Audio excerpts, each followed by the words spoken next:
Bueno, en realidad no se les menciona como niveles, aunque está padre el término y así anunciamos la plática. En realidad se les menciona como grados de gravedad, ¿no?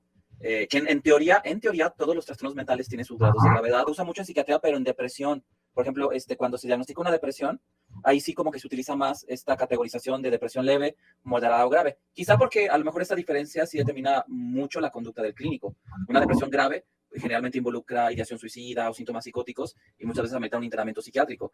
Una moderada, pues no hay nada urgente, nada que preocupe, puede llevar un tratamiento de preferencia farmacológico, y hay quien dice que una depresión leve podría salir sin fármaco, con psicoterapia. Entonces, posiblemente esa tipificación en la depresión se utilice más porque la conducta a seguir es distinta, pero también en teoría lo mismo debería de ser para todos los trastornos. En el caso del TDAH, un TDAH leve, moderado o grave, tendría que seguir conductas distintas a seguir por parte del que la esté tratando. Mauricio, para ti, personalmente, ¿qué sería un TDAH leve?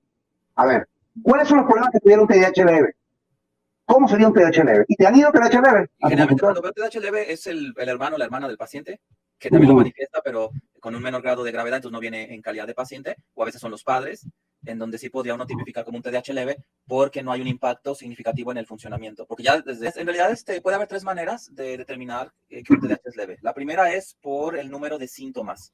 El DSM te dice que si apenas tiene los síntomas suficientes para hacer el diagnóstico, es decir, que de la lista de 9 de inatención tiene justo los 6, pero no 7, ni 8, ni 9. Y o de la lista de hiperactividad e impulsividad tiene justo los 6, pero no 7, 8 o 5, Mauricio, o 5. En caso de adolescentes de 17 años o mayores, ¿no? En el caso de adultos, si tiene, digamos, el mínimo de síntomas para hacer el diagnóstico, podrías considerar que es leve porque tienes los menos para cumplir el diagnóstico. Pero fíjate, ser inatenta, vamos a suponer que no sea tan inatento, muy poco, pero tiene mucha disregulación emocional, por ejemplo, mucho poco de autocontrol, ¿comprende?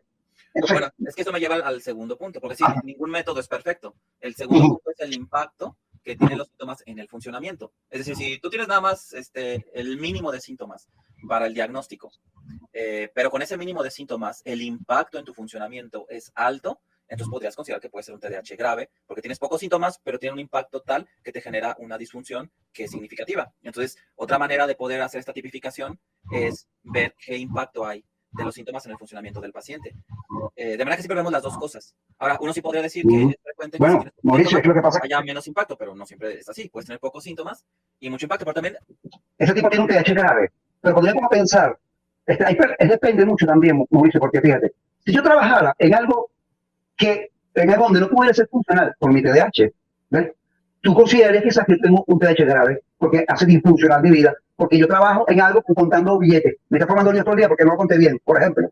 Pero si trabajo de médico en una sala de urgencia, puedo ser un médico.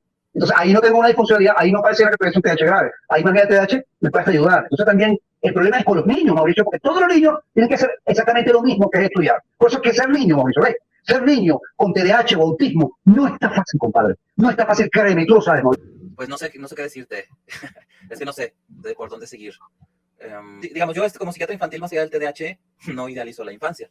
Creo que es un periodo difícil. Creo que tu pregunta es cómo es que yo, que tengo TDAH, de repente mi TDAH puede ser grave si trabajo en esta cosa y es un TDAH leve si trabajo en esta otra. Bueno, en realidad esa relatividad no es nada nuevo ni algo que nos deba de espantar, porque realmente sí es así. Y un TDAH puede mejorar de un TDAH grave a un TDAH leve si cambias de trabajo. Bueno, para empezar, si eres un empleado bancario y te tomas un año sabático en una isla, pues el TDAH se te desinfla a lo leve, porque si tomamos este criterio que yo mencionaba hace unos minutos del impacto en el funcionamiento, pues en un año sabático ya tu TDAH es leve. Pero más que decirnos de que hay una inestabilidad en los conceptos, más bien nos abre un panorama muy amplio y complejo en el sentido de que el TDAH no es nada más que el TDAH, sino el TDAH en relación con su contexto. Hay un feedback entre el TDAH y el ambiente, y en ese feedback es donde se da la gravedad.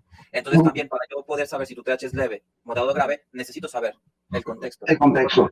Porque el síntoma no se produce únicamente en el cerebro, se produce en esa relación entre cerebro y ambiente. Por ejemplo, un niño con TDAH, que sus papás se divorciaron, y el niño se fue a vivir con el progenitor que también tiene TDAH, ese TDAH se va a volver más grave. Porque en ese feedback, con esa retroalimentación, el papá va a ser la chispa que va a caer en la mecha corta del niño, cuando a lo mejor la mamá no tenía TDAH, la convivencia de la mamá con ese niño con TDAH aplacaba o aminoraba los síntomas y el papá no lo hace. Hay una combinación explosiva. Y es el mismo niño con el mismo grado de TDAH. Por eso que siempre hay que ver el contexto y también no nada más hablar de los síntomas o ejemplos de síntomas, sino saber cuál es el contexto del niño. Por eso yo te decía que más que basarme en este checklist, yo empiezo a explorar esas fallas en el autocontrol y trato de hacer preguntas basadas en los ejemplos que yo creo que son parte de la cotidianidad del niño o del adolescente. Por ejemplo, si un niño practica algún deporte, le pregunto cómo le va en el deporte. Si son deportes de estrategia de equipo, si hay deportes individuales como natación o equitación, entonces voy viendo y pregunto a los papás qué dice el entrenador, ¿no? Claro que hay niños que les va muy bien, que ahí también sacan su hiperfoco, sacan sus recursos. Esa pregunta es muy difícil de contestar, porque ¿sabes lo que dice el DSM? A ver. Bueno, el DSM te dice que el moderado es el que está entre el leve y el grave y ahí para. ¿En serio? Lo voy a leer, ¿En serio? aquí dice, a ver, ¿qué dice? ¿Qué dice? Dice moderado, dice síntomas o deterioros funcionales presentes entre leve y grave. Entonces, el moderado está entre el leve y el grave. Si no eres leve ni grave, eres moderado y hay punto final y pasan a lo que sigue.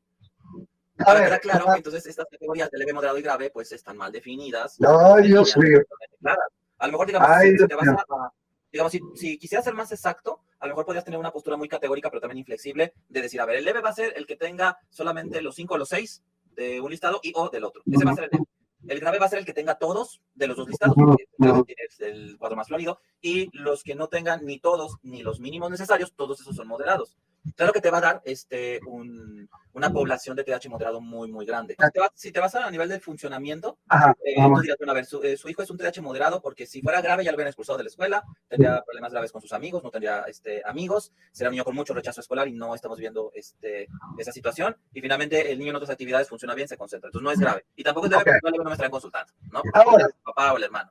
Y entonces te pongo otro ejemplo. Moderado. Pero también haz de cuenta que también hay instrumentos, hay escalas, que tú solamente has usado algunas, en donde, algunas basadas en el DSM, en donde tú aplicas la escala y al calificar la escala ya te da las categorías de leve, moderado, grave. Entonces también una manera de no meterte en tanto rollo es aplicar la escala y en base a los resultados de la escala tipificar la gravedad. Yo no. Pero digamos que sacamos un número pero en la casa es un desastre. Le pega a la mamá, le grita a la mamá, le grita al papá, después desordenado, no le gusta bañarse, asearse, por ejemplo, ese tipo de cosas. No se lleva bien con la gente, aislado, hiperactivo, muy hiperactivo. ¿Cómo sería catalogado un TDAH de esa manera? Puede ser un TDAH grave, porque ahí tú puedes simplemente considerar dentro de las pautas del diagnóstico que te basta tener dos ambientes en donde hay una disfunción, por ejemplo, el familiar o el social, y no meter el ambiente escolar. Y si, bueno, parecía ser que en este caso los síntomas de TDAH como que no se manifiestan tanto en el entorno escolar, pero se afectan interacción social y adaptación familiar. Y entonces, como ahí es donde se manifiesta, ahí tú puedes medir el grado de gravedad. No vas a decir que es un TDAH leve porque le va bien en la escuela, ¿no? Pues ese ambiente ni siquiera lo estás considerando para el diagnóstico, porque si te basas en eso no tendría TDAH. Grave, porque en nuevos ambientes es grave. Está muy disfuncional. Siempre la regla es que en algún ambiente va a haber más disfunción y entonces tú ahí puedes poner el foco. Y aquí lo importante es tener un sentido práctico de esa tipificación y que tú digas como clínico que es grave porque hay muchos problemas en la familia. Entonces vamos a manejarlo como grave porque la idea es que baje ese nivel de gravedad en el entorno familiar. Si tú también como clínico lo consideras leve porque le va bien en la escuela y todo el problema está en casa, pues a lo mejor no vas a movilizar suficientes recursos o no vas a diseñar un tratamiento para bajar la gravedad de lo que estás viendo en casa. O sea, ¿qué es lo más grave que tú has visto, Mauricio? Pero que sea TDAH. No, si te vas a ambientes, pues el niño TDAH grave le va mal en la escuela, le va mal con sus amiguitos y le va mal en su familia. Entonces, en todos lados, problemas, ¿no? Entonces, un TDAH que ya se está manifestando antes de entrar a preescolar y que está afectando el lenguaje, yo ya lo considero grave por el impacto que tiene en el propio desarrollo del niño. Porque un niño que no tiene enfoque va a entorpecerse su desarrollo.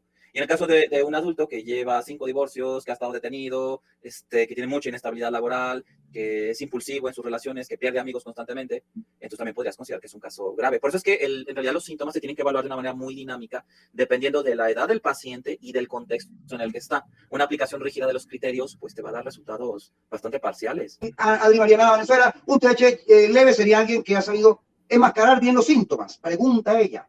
Es lo que digo del contexto. En un contexto puedes enmascarar y en otro no siempre.